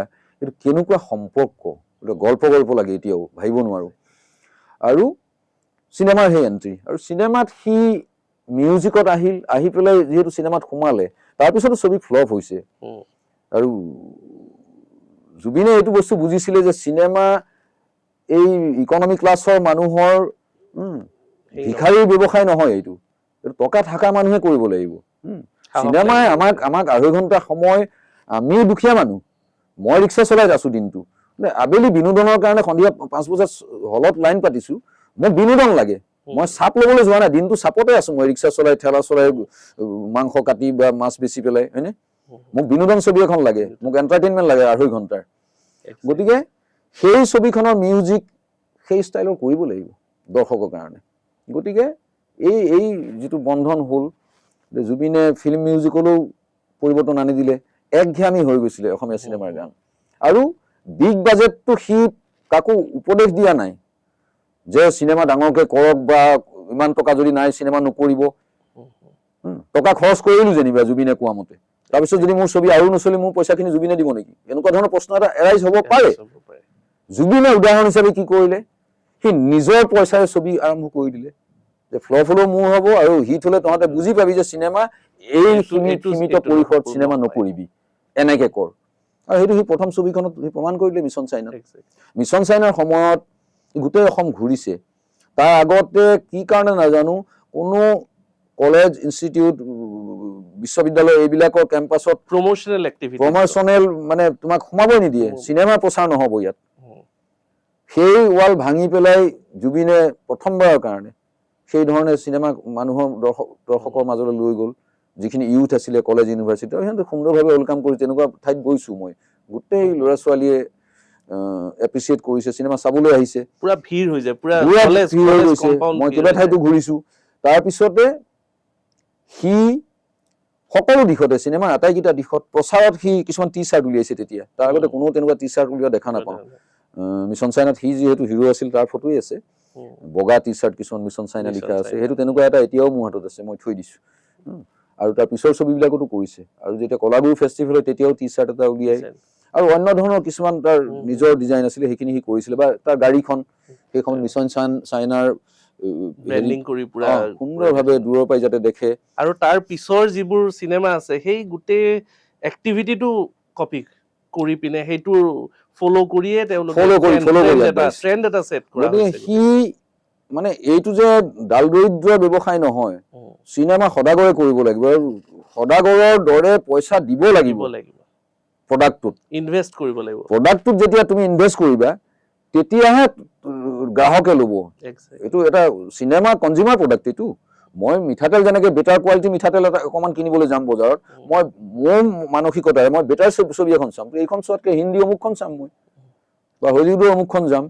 গতিকে অসমীয়া আটাইতকৈ কম খৰচী, কম বাজেটৰ ছবিবিলাকে চিনেমাক মাৰি পেলালেহেঁতেন। জুবিনৰ চেণ্টিমেণ্ট এটা আছে, য'ত বিষ্ণুৰাভা জ্যোতিপ্ৰসাদ অসমীয়া চিনেমা 35 চনত আৰম্ভ কৰি থৈ গৈছে।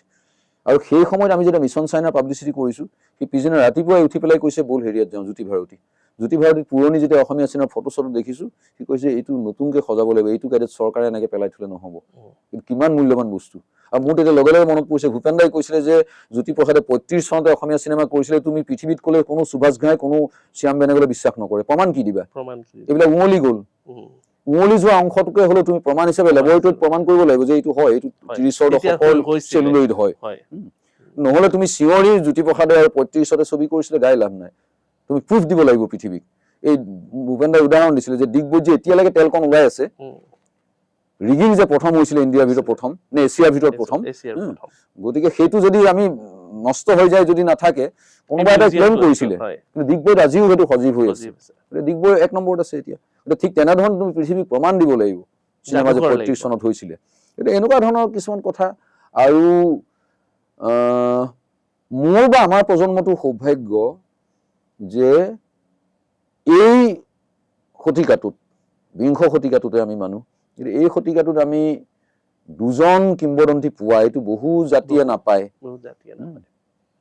সেইটো আমি ভূপেন হাজৰিকা আৰু জুবিন গাৰ্গ, এই দুইজনকে পালো। আৰু মোৰ ব্যক্তিগত সৌভাগ্য যে দুইজনৰ লগতেই মই তেওঁলোকৰ কাষলৈ যাব পাৰিছিলো, সেইটো হয়তো চিৰসুন্দৰে মিলাইছিলে। এই ক্লেছটো মোৰ নাছিলে।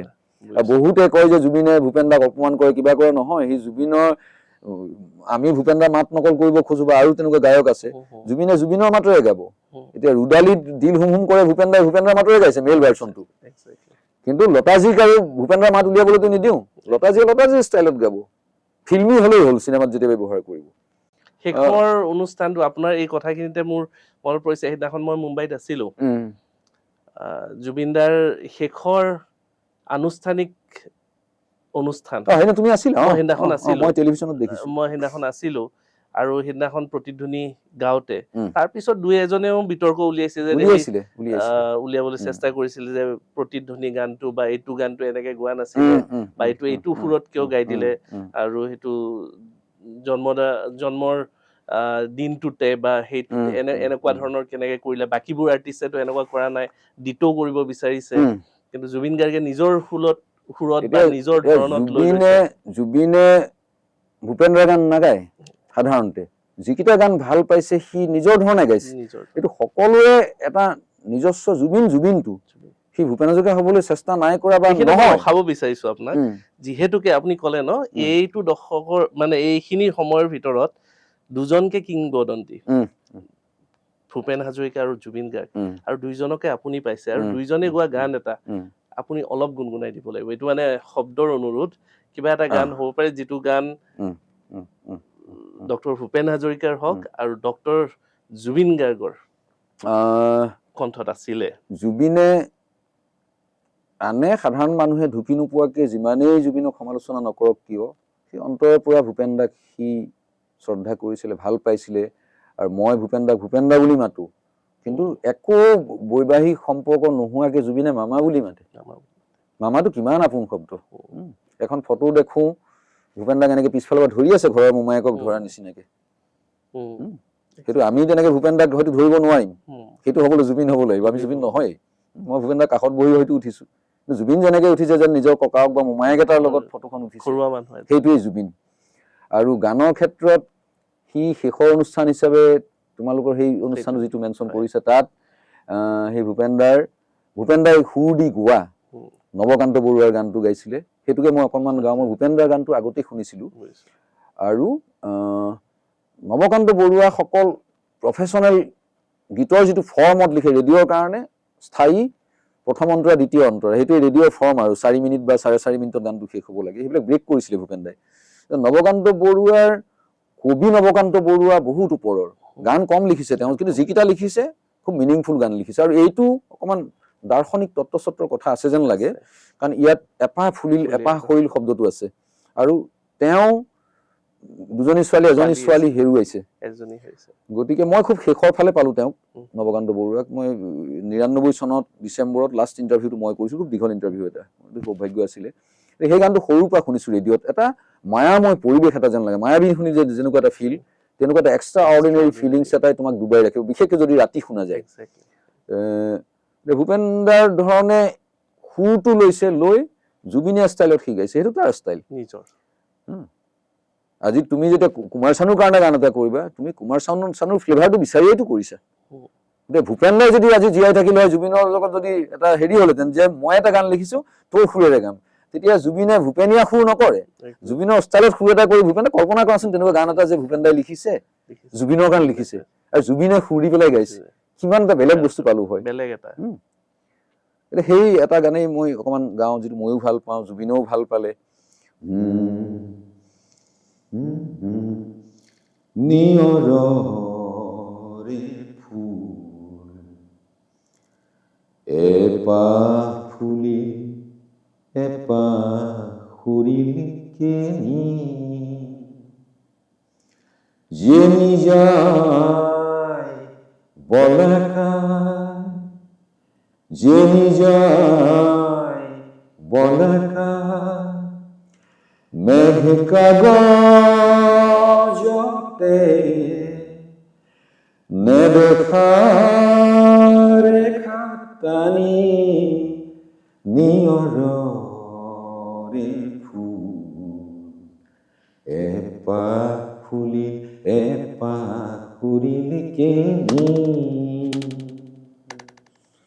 জেনি যায় বলাকায় জেনি যায় বলাকায় মেঘ কাগজতে নেদেখা ৰেখা টানি নিয়ৰৰে ফুল এপাহ ফুলি এপাহ সৰিল কেনি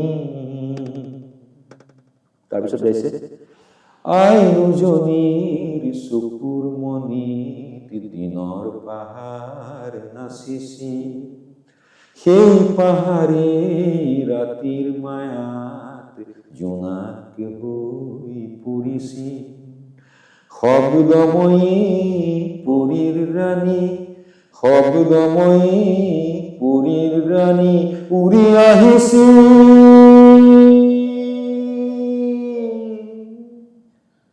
উৰি আহিছি গণি গণি তৰাৰ মালাৰ মণি গণি গণি তৰাৰ মালাৰ মণি নিয়ৰৰে ফুল এপাহ ফুলি এপাহ সৰিল কেনি কিমান মানে কি ক'ম আৰু পৰিৱেশটোৱে সেনেকুৱা এটা আহিছে ব্যক্তিগতভাৱে এটা এটা এটা প্ৰশ্ন এটা ইমোচনেল প্ৰশ্ন জুবিন গাৰ্গৰ মৃত্যু আৰু জুবিন গাৰ্গৰ হত্যা এই শব্দ দুটা কি হিচাপে ল'ব আপুনি জুবিন গাৰ্গৰ মৃত্যু এটা বেলেগ হিচাপে আমি একচেপ্ট কৰিম জুবিন গাৰ্গৰ হত্যা হোৱা বুলি যদি কনফাৰ্ম হয় সেইটো এটা বেলেগ হিচাপে ল'ব বিদ্যুৎ কুমাৰ ভূঞাই এই দুইটা বস্তুক কেনেকৈ ডিফাৰেঞ্চিয়েট কৰিব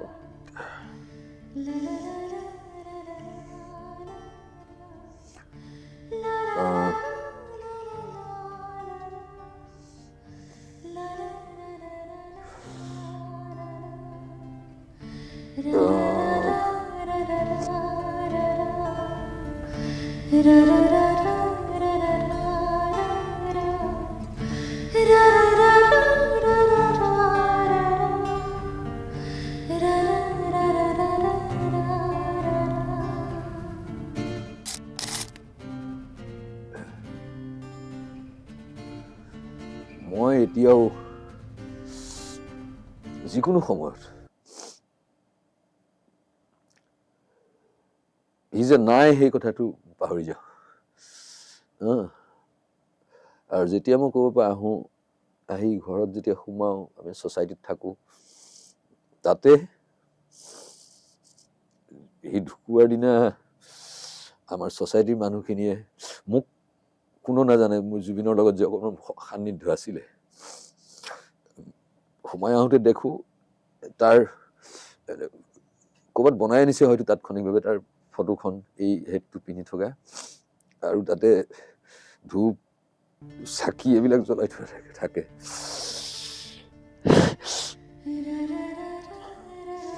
না মই সিহঁতক ক'ব পাৰোঁ যে এইবিলাক উঠাই দিয়ে ইয়াৰ পৰা না মই চাব পাৰোঁ সেইফালে মই পাৰ হৈ যাব লাগে আৰু ঢুকুৱাৰ দিনা মই ঘৰত বহু সময় আছিলোঁ মোৰ ছোৱালী দিল্লীত পঢ়িব গৈছিলে তাই তাত আছে মই খুব দেৰিকৈ শুওঁ দেৰিকৈ মই উঠিছিলোঁ 12:30 মানত মই উঠিছোঁ ফোনটো অন কৰিছোঁ অন কৰাৰ লগে লগে মোৰ ছোৱালী ফোন কৰিলে তাই জুবিন দা বুলি মাতে তাই সৰুৰ পৰা পাইছে, সৰুৰ পৰা জুবিনক পাইছে, জুবিনে দেউতাই লগ পাই তাইক খবৰ লয়। তাই দেলহিত খবৰটো পাইছে, গোটেইটো জুই নিচিনা বিয়পি গৈছিলে। তাই মোৰ লগত কথা পাতিছে ৰাতিপুৱা। তাই ভাবিছে দেউতা জুবিন দাৰ লগত ইমান ক্ল'জ, দেউতা গুৱাহাটীত আছে, দেউতাই চাগে চব ভালকে জানে কথাটো। তাই মোক খবৰ দিবলৈ ফোন কৰা নাই, তাই খবৰটো ল'বৰ কাৰণে যে দেউতা যিহেতু জুবিন দাৰ লগত খুব ক্ল'জ, গতিকে দেউতালৈ ফোন এটা কৰ।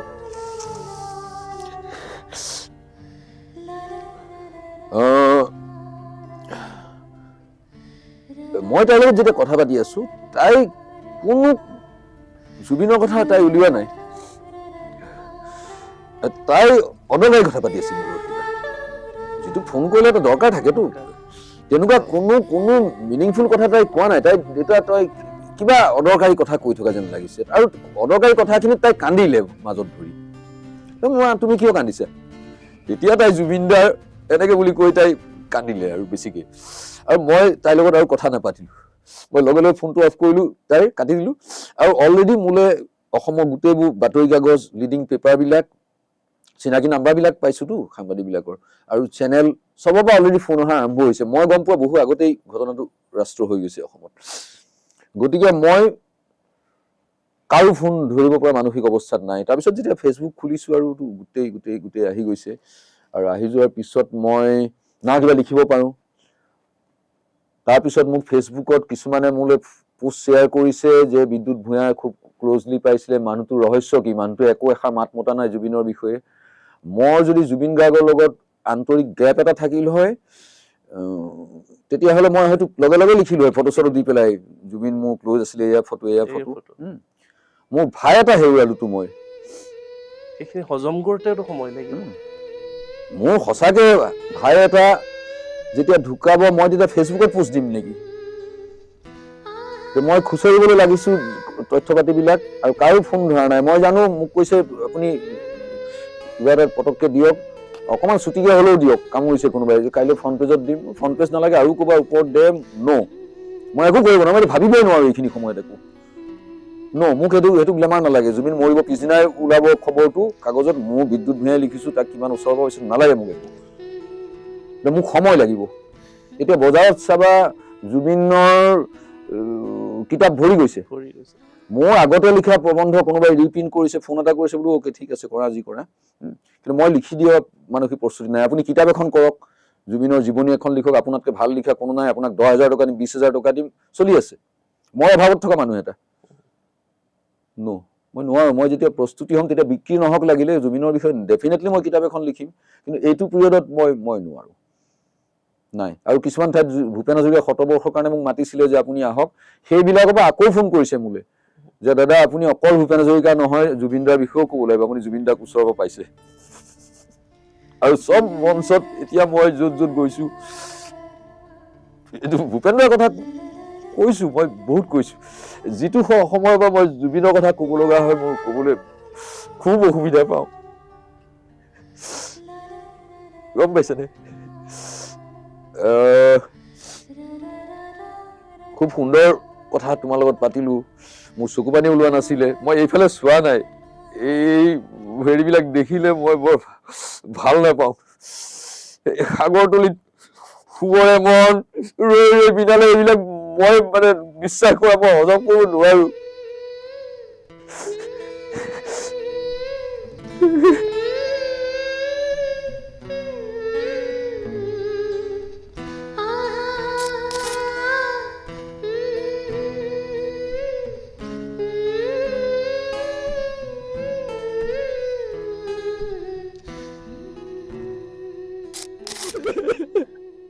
একদম ৰিলেক্স হৈ লওক, একদম ৰিলেক্স হৈ লওক।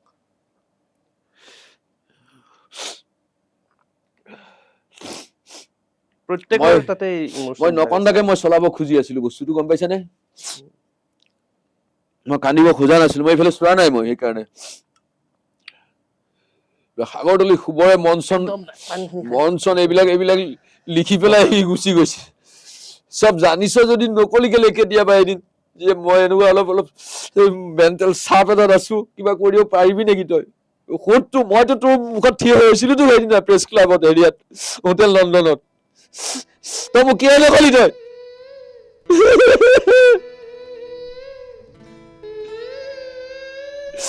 মই জীৱনটোৰ কাৰণে বিশ্বাস কৰি থাকিম ভূপেন দাক হেৰুৱাইছো মই এতিয়া সেই দুখ নাই ভূপেন দাক চৰ্চা কৰি আছো কিবা কৰিছো একদম টেনশ্যন নল'ব একদম ৰিলেক্স হৈ লওক সেইটো প্ৰত্যেকৰ ভিতৰতে আছে একচুৱেলি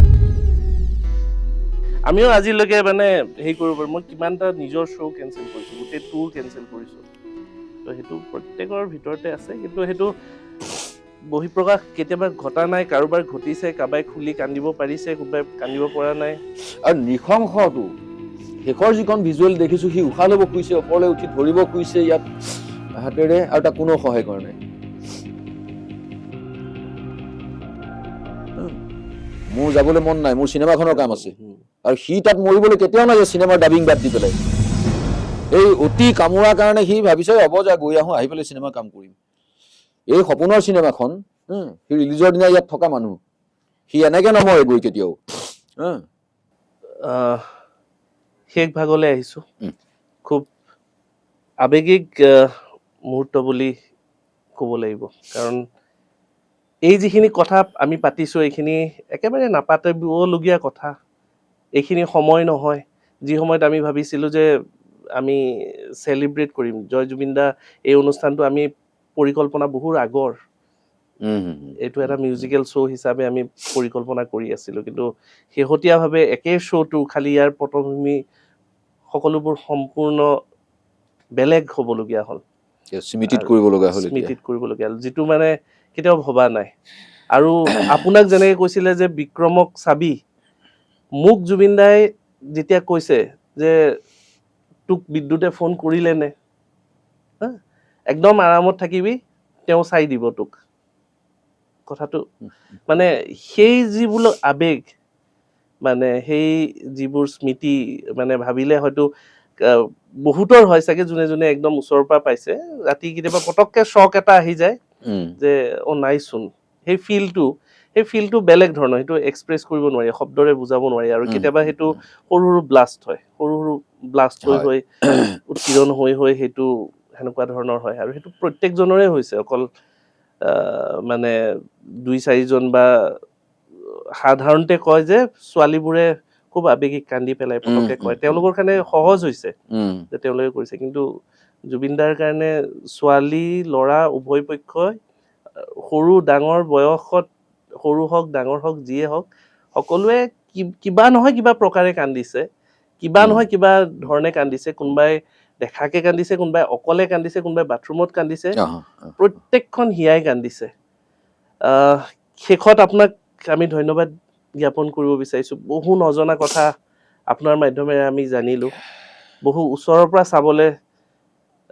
যিটো আমাৰ প্ৰয়াস এই মঞ্চখনৰ প্ৰয়াস এই শব্দৰ মজিয়াত আমি এই চেষ্টা এটা কৰিছিলোঁ যে জুবিন দাক আৰু ওচৰৰ পৰা জানো ক'ৰবাত আমি সেই ওচৰৰ পৰা চোৱাৰ প্ৰয়াসটো যেন অলপ সাৰ্থক হৈছে যেন লাগিছোঁ এই একেবাৰে নজনা কথা একেবাৰে ভিতৰুৱা কথা যিবোৰ কথা একেবাৰে হয়তো আমি কেতিয়াও আপুনি নক'লে হয়তো আমি গম নাপালেহেঁতেন অসমবাসীয়ে গম নাপালেহেঁতেন তেনেকুৱা কথাবোৰ আজি শব্দৰ মজিয়াত জয় জুবিন দাত আপুনি প্ৰকাশ কৰাৰ বাবে ধন্যবাদ জ্ঞাপন কৰিছোঁ আৰু হীৰা আপুনি যেনেকৈ ক'লে যে হীৰা এটা এটুকুৰা হেৰাইছোঁ বহুত ডাঙৰ হীৰা এটা সেই বস্তুটো কেতিয়াও হয়তো পূৰণ কৰিব নোৱাৰিম আৰু সেইটো হয়তো শব্দৰে আমি এক্সপ্ৰেছো কৰিব নোৱাৰিম কথাৰেও আমি এক্সপ্ৰেছ কৰিব নোৱাৰিম সেইটো কোনো কাৰণত ভাষাহীন এটা বস্তু ভাষাহীন এটা পৰিস্থিতি সেয়েহে মই পুনৰবাৰ আপোনাক ধন্যবাদ জ্ঞাপন কৰিব বিচাৰিছোঁ একেবাৰে চমুকে আপোনাৰ পৰা শেষত আপোনাৰ 2 এষাৰ আপোনাৰ পৰা ল'ব বিচাৰিছোঁ সামৰণি মৰাৰ আগতে মই তোমাৰ লগতে শব্দ আৰু শব্দৰ এণ্টায়াৰ টিমলৈ মোৰ শুভেচ্ছা অভিনন্দন আশীৰ্বাদ সকলো জনাইছোঁ আৰু আমি আৰম্ভণিতেই আমাৰ ভিউৱাৰ্ছেও গম পাইছে যে তোমাৰ লগত মোৰ সম্পৰ্কৰ সেতু বন্ধা মানুহজন বা সেতুখন স্বয়ং জুবিন গাৰ্গ সেইটো ঘটনাৰ পিছত আমি ইমান বেছি সময় অন্তৰংগভাৱে বহিব লগা হৈছে জুবিনবিহীন সময়ছোৱাত আমি জুবিনৰ স্মৃতি ৰোমন্থন কৰিব লগা হৈছে সেইটোতকৈ আৰু দুৰ্ভাগ্য কি থাকিব পাৰে আৰু মই আশা কৰোঁ যে জুবিনৰ গান জীয়াই থাকিব সুৰ জীয়াই থাকিব সেইটোৰখিনিতো থাকিবই, কিন্তু তাৰ বাহিৰেও জুবিনৰ যিবিলাক মানৱীয় গুণ আছিলে, জীৱ জন্তুৰ প্ৰতি প্ৰেম, গছ গছনিৰ প্ৰতি প্ৰেম, আৰু এটা স্বাধীন চিত্ত আছিলে, স্বাধীন চিত্ত আছিলে, সেই চিত্তৰে তেওঁ কেতিয়াবা সমূহৰ প্ৰতিনিধি হৈ তেওঁ থিয় হ'ব পাৰে, কেতিয়াবা জালুকবাৰীত, কেতিয়াবা লতাশিল ফিল্ডত, কেতিয়াবা ৰাস্তাৰ মাজত, বা কেতিয়াবা দীঘলী পুখুৰীৰ গছ এজোপাৰ কাষত। গতিকে সেইটো এটা বিপ্লৱী সত্তা। গতিকে সেই সত্তাটো, সেই ছাতিটো আমি হেৰুৱাইছোঁ চিৰজীৱনৰ কাৰণে। কিন্তু জুবিন গাৰ্গ জীয়াই থাকিবলৈ হ'লে, বিশেষকৈ জুবিনে আটাইতকৈ ভৰসা কৰা, জুবিনৰ গান শুনা যিটো প্ৰজন্ম, জুবিন জেনেৰেশ্যন যিটো, সেই জেনেৰেশ্যনৰ ল'ৰাখিনিৰ দায়িত্ব কৰ্তব্য বাঢ়িছে। তেওঁলোক সৎ হওক, জুবিনৰ নিচিনা স্পষ্টবাদী হওক, জুবিনৰ নিচিনা প্ৰতিবাদী হওক, জুবিনৰ নিচিনা গছ, জীৱ জন্তু, তৰু তৃণ সকলোকে ভাল পাবলৈ লওক। যত জীৱ জংগম কীট পতংগম অগণগ জগতেৰি কায়া, শংকৰদেৱে কৈ যোৱা, যত জীৱ জংগম কীট পতংগ অগণগ জগতেৰি কায়া। সেই বস্তুটোৱে যেন জুবিনে নিজৰ কামেৰে আমাক দি থৈ গৈছে। সদায় গছ ৰুই থকা আমি নেদেখিব পাৰোঁ, কিন্তু গছ এজোপা ৰুই জুবিনৰ নিচিনা এগৰাকী মানুহে যেতিয়া ৰুই দেখুৱাব, তেতিয়া আমি গছ জুবিনক ফ'ল' কৰি ধৰিলোঁ, আমি গছ ৰোৱাই নাই, কিন্তু গছজোপা কাটিবলৈতো আমি 10 বাৰ ভাবিম। জুবিন দাইতো এই গছবিলাকক সাবুতি ধৰি মৰম কৰিব পাৰে, চকু পানী টুকিব পাৰে। সকলো জীৱ তৰু তৃণ সকলোৱেই জুবিনৰ ছায়াত আছিলে বুলি মই ভাবোঁ। সি সকলোকে ভাল পাইছিলে। গতিকে আমাৰ মাজত মানৱীয়তা, তুমি সকলোৱে জুবিনৰ নিচিনাকে আমি দুখীয়াক সহায় কৰিব নোৱাৰিব পাৰোঁ, কিন্তু আমাৰ সীমাবদ্ধতাৰ আমি দুখীয়া মানুহ এজনক সহায় কৰিব পাৰোঁ, বা যিকোনো নিঃস্বজনক, যিটো মানুহে মানুহৰ গানটোত আছে ভূপেন দাৰ। গতিকে আমি যিকণ পাৰোঁ সহায় কৰিব লাগে, আৰু যদি আমি সহায় কৰিব নোৱাৰোঁ, নকৰোঁ, কিন্তু আমি কাকো অন্যায় নকৰাকেও, আমি অনিষ্ট নকৰাকেও আমি ভাল জীৱন এটা লৈ আগবাঢ়িব পাৰোঁ। সেইখিনি জুবিনৰ পৰা দীক্ষা লৈছোঁ। আৰু গানতকে বোধ কৰোঁ, যদি তুলনা কৰোঁ, জুবিনৰ যিটো অৱয়ব, সেইটো গানতকে বহুত ডাঙৰ এটা অৱয়ব। গানত হয়তো কিছুমান বিষয়বস্তু সি আনিবই পৰা নাই বা নানিলেই, সি যিটো ডাঙৰ গ্লোব এটাৰ দৰে তাৰ অৱয়ব আছিলে চিন্তাৰ, সেই সময়খিনি চিৰসুন্দৰে হয়তো নিদিলে, বা আমাৰ দুৰ্ভাগ্য আছিলে। জুবিনৰ ইয়াৰ পিছত হয়তো আৰু এটা নতুন অধ্যায় আহিলেহেঁতেন, য'ত জুবিনৰ বেলেগ বেলেগ ধৰণৰ সম্পৰীক্ষা পালোহেঁতেন, আমি নতুন নতুন সৃষ্টি পালোহেঁতেন। সেইখিনি নোহোৱাকৈ তেওঁ গুচি গ'ল, আৰু হেঁতেনৰ পৃথিৱীতটো আৰু সকলো সম্ভৱ। এতিয়া সেইখিনিৰ কাৰণে জুবিন নাই, কিন্তু জুবিনক যদি জীয়াই ৰাখোঁ, আমি মানৱীয়তাক জীয়াই ৰখা হ'ব, আমি গছ গছনিক জীয়াই ৰখা হ'ব, প্ৰকৃতিক জীয়াই ৰখা হ'ব, আৰু অসমীয়া মিউজিক বা চিনেমাক জীয়াই ৰখা হ'ব। মই তেনেকুৱা ধৰণৰ ভাৱ এটা হয়। গতিকে নতুন প্ৰজন্মই জুবিনক এনেই আৰু জুবিনৰ নিচিনা টুপি এটা পিন্ধি বা জুবিনৰ গানকেইটা গাই পেলাই নহয়, জুবিন ভিতৰৰ পৰা যিটো মানুহ আছিলে, সেই মানুহটোক অনুসৰণ কৰক। অকল দেখুৱাই অনুকৰণটো কৰি থাকিলে নহয়। জুবিনৰ পৰা আমি পাব লগা আৰু বহুত আছে, যিখিনি লাহে লাহে আৱিষ্কাৰ হ'ব। মোৰ তেনেকুৱা এটা ভাৱ। আৰু জুবিনক মই তাৰ আত্মাৰ শান্তিৰ কাৰণে প্ৰাৰ্থনা কৰিম জাতীয় বস্তুবিলাক মই নোৱাৰোঁ। মই মোৰ বুকুত তাক জীয়াই ৰাখিব খোজোঁ, সি জীয়াই আছে যেন ফিলিংছ এটা লৈ মই থাকিব খোজোঁ। অথচ তাৰ মাজতো কেতিয়াবা কিছুমান কথাত মোক যেন কোনোবাই জোকাৰি দিয়ে, মোৰ মনলৈ আহে যে জুবিন নাই আচলতে। তথাপিও জুবিনৰ অন্বেষণ মোৰ সদায় থাকিব।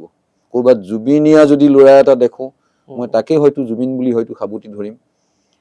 গতিকে আৰু কিছুমান সময়ত ভাৱ হয়, চৌপাশে ক'ৰবাত নহয় ক'ৰবাত যেন জুবিনে চব যেন দেখি আছে, ফিল হয়। সি তেনেকেই দেখি থাকক আমাক। এইখিনিয়ে কথা। আৰু তোমালোকৰ এই প্ৰয়াসত ভাগ ল'বলৈ পাই মই কিছু কথা ক'ৰবাত কৈছোঁ, যদি ইমান মুকলিকে কোৱাৰ সুবিধা বা সময় নাছিলে, আজি তোমাৰ লগত বহি হয়তো মই এই জুবিনৰ সংযোগ চাগে এটা ত্ৰিভুজৰ নিচিনা, আমি এনেকে বহি আছো এটা ত্ৰিভুজৰ নিচিনা, আৰম্ভণিও এনেকুৱা ত্ৰিভুজ, সি যেন মধ্যস্থতা কৰি আছে কোনোবা এটা বিন্দু বা তোমাক মোক। সেই কথাখিনি ক'ৰবাত নহয় ক'ৰবাত তেওঁ পৰিকল্পনা কৰাৰ নিচিনাকে কামবোৰ গৈছে। আৰু এইখিনিতে মই আনুষ্ঠানিকভাৱেও মই জনাব বিচাৰিছোঁ যে জুবিন দাই আৰম্ভণি কৰে মানে স্ক্ৰীনৰ বেকত থাকি তেওঁ পৰিকল্পনা কৰিছিল সুমন্তৰ। অসমত যাদুক যদি পুনৰ উজ্জীৱিত কৰিছে, মই শ্ৰেয়টো সদায় জুবিন গাৰ্গকে দিওঁ। যাদু আপুনি নিশ্চয় জানে, বেকগ্ৰাউণ্ডত আপুনি আছিলে, কিমান কষ্ট কৰিছোঁ। আৰ্টলৈ গুচি গৈছে, লুপ্তপ্ৰায় কলা এটাক পুনৰ উজ্জীৱিত কৰাৰ এই যিটো যিটো পৰিকল্পনা যে পাৰিবি তই কৰচোন আৰু সময়ৰ লগত মিলাই পিনে গোটেইখিনি কৰা এই যিটো ছেভ মেজিক প্ৰজেক্ট আজি যদি দুই এজন নৱপ্ৰজন্মই যাদুক আঁকোৱালি লৈছে যাদু কৰি যদি জীৱন নিৰ্বাহ কৰিছে সেইটো সম্পূৰ্ণৰূপে জুবিন গাৰ্গৰ বাবে হৈছে কিন্তু সেই সময়ত আমি মুক্তভাৱে প্ৰকাশ কৰিব পৰা নাই বা মুকলিভাৱে ক'ব পৰা নাই আজি আমি মুকলিভাৱে আমি এইটো প্ৰকাশ কৰিব পাৰো কাৰণ আপুনি জানে বেকগ্ৰাউণ্ডত কোন আছিলে আপোনাক কোনে ইনষ্ট্ৰাক্ট কৰিছিলে বা আপোনাক কোনে গাইড কৰিছিলে মোক কোনে ইনষ্ট্ৰাক্ট কৰিছিলে আপোনাক সংযোগ কৰি দিয়া যে এই প্ৰজেক্টটো কৰচোন বা এনেকে কৰচোন এনেকে গ'লে হ'ব যে গান এটা ৰাখ এইটো গানটো এনেকে নিজে গানো গাই দিছে গোটেই বস্তুটো চ' তেওঁৰ এই যি এটা ভাৱ আছিলে সেয়েহে 15 বছৰ পিছত সেইটো 2010 চনত আমি ছেভ মেজিক প্ৰজেক্ট আৰম্ভ কৰিছিলোঁ সুমন্তৰ সেয়েহে আকৌ সুমন্তৰ ৰিটাৰ্ণছ বুলি আমি 15 বছৰ পিছত জুবিনদাৰ যিহেতুকে এটা পৰিকল্পনা আছিলে তেওঁ বিচাৰিছিলে সেইকাৰণে সেইটো পুনৰ হওক বুলি মই আশা কৰিছোঁ আমি ইংৰাজী নৱবৰ্ষৰ আৰম্ভণিতে চাগে আমি পুনৰবাৰ পাতনি মেলিম 15 বছৰৰ পিছত মানে সুমন্তৰ ৰিটাৰ্ণছ আকৌ আহিব জুবিনদাই যেনেকে ভাবিছিলে আৰু জুবিনৰ ডেফিনেটলি তাত আশীৰ্বাদ থাকিব সদায় নিশ্চয় আছে আৰু আমি বিচাৰিম আপুনিও এই ত্ৰিভুজটোৱে আকৌ যাতে সেই প্ৰজেক্টৰ ওপৰত কাম কৰক সেইটো যাতে আকৌ লৈ যাওক আৰু সেই কলাটো প্ৰত্যেকটো বস্তুৱে তেওঁ সূক্ষ্মভাৱে তেওঁ বিশ্লেষণ কৰি চাইছিলে লৈছিলে অনুভৱ কৰিছিলে সেই সময়ত ধৰক যাদু এটা এনেকুৱা কলা কি সেইটো আৰু কিবা বিশেষ ল'বলগীয়া কলা নহয় কাৰণ কোনো এটা মঞ্চত নহয় কোনো এখন ঠাইত নহয় না বিহুত দেখে নাই কৰবাত অনুষ্ঠানত দেখে নে চৰকাৰী অনুষ্ঠানত দেখে ক'তো নেদেখে এম হুছেইনলৈকে আছিলে তাৰপিছত কিছু আমি এখন নাটকত ব্ৰাম ষ্টকাৰৰ ড্ৰাকুলা হওঁতে ৰূপ চলিহাৰ দেখিছিলো এছ ৰূপ নাম দিছিলে কিন্তু তাৰপিছত তোমাৰ নিচিনা ইয়াং উচ্চ শিক্ষিত ল'ৰা এজনে বহুত প্ৰফেশ্যন সন্মুখত থকা স্বত্তেও যাদু কলাটো ডাইং আৰ্ট এটা আমাৰ ইয়াত এই এনেকুৱা এটা আৰ্ট ফৰ্মক উজ্জীৱিত কৰিবৰ কাৰণে তুমি এদনীয়া মিনছ অকলশৰে ওৱান মেন সেইটোত আগবাঢ়ি যোৱা আৰু সেইটোত জুবিনৰ নিচিনা আত্মাৰ যিখিনি তোমাৰ প্ৰতি ভাল পোৱা এই ট্ৰায়াংগুল যিটো আমাৰ যোগাযোগ কৰি দিছিলে ত্ৰিভুজটো সেইটো সদায় থাকক আৰু তুমিও আগুৱাই যোৱা সেইখিনিয়েই চিৰসুন্দৰৰ ওচৰত প্ৰাৰ্থনা কৰি আৰু মই জুবিনৰ সদগতি প্ৰাৰ্থনা নকৰোঁ এটা পবিত্ৰ আত্মা বুলি মই ভাবোঁ জুবিনক এখন বহল হৃদয়ৰ আছিলে জুবিন গতিকে ডেফিনেটলি বৈকুণ্ঠৰ প্ৰাপ্তি হ'ব জুবিনৰ বা হৈছে আপোনাক ধন্যবাদ জ্ঞাপন কৰিছোঁ বহু সময় আমাক দিলে ইমান ব্যস্ততাৰ পিছতো আৰু আপোনালোক সকলোকে জনাব বিচাৰিছোঁ যদি শব্দৰ এই ক্ষুদ্ৰ প্ৰয়াসটি এই আমি সামান্য প্ৰয়াস এটা কৰিব বিচাৰিছোঁ জুবিনদাৰ স্মৃতিত নহয় জুবিনদাৰ জয়যাত্ৰাৰ আমি উদযাপন কৰিব বিচাৰিছোঁ এই জয় জুবিনদাৰ মাজেৰে আৰু যদিহে আপোনালোকে ভাল পাইছে আপোনালোকে আমাক নিশ্চয় সঁহাৰি জনাব আপোনালোকৰ ডিজিটেল সঁহাৰি আমি নিশ্চয় কাম্য আপোনালোকে শ্বেয়াৰ কৰক কমেণ্ট কৰক কি ভাল পাইছে যদি কিবা কথা বেয়া পাইছে তাকো আমাক জনাওক যাতে আমি সেইটো শুধৰাব পাৰোঁ সেইটোক ঠিক কৰিব পাৰোঁ সেইটোক আমি আগলৈ যাতে এৰাই চলিব পাৰোঁ আৰু নিশ্চয় শ্বেয়াৰ কৰিবলৈ নাপাহৰিব আনকো যাতে এই প্ৰয়াসটো অলপ হ'লেও গম পাবলৈ আপোনালোকে সুবিধা কৰি দিয়ক ধন্যবাদ জ্ঞাপন কৰিছোঁ আমি ইমানখিনি সময় আপুনি দিয়াৰ বাবে আমি আমাৰ শব্দৰ প্ৰত্যেকটো টিম মেম্বাৰৰ ফালৰ পৰা নাহৰৰ পুলি যিহেতুকে জুবিনদাই নাহৰ ভাল পাইছিলে আৰু নাহৰত জুবিনদা আছে সেয়েহে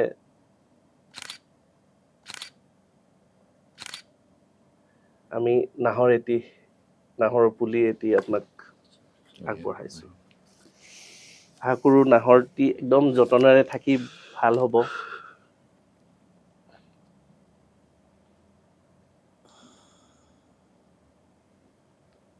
আজিৰ দিনত নাহৰ পোৱা মানে জুবিনদাক পোৱা নিচিনাই অনুভৱ হয় ৰুব বহুতে যাৰ কেম্পাছত নাই সিহঁতো জুবিনক ভাল পোৱাখিনিয়ে গছ এজোপা লগাব আৰু নাহৰ এজোপা লগা এনেকৈ ক'ব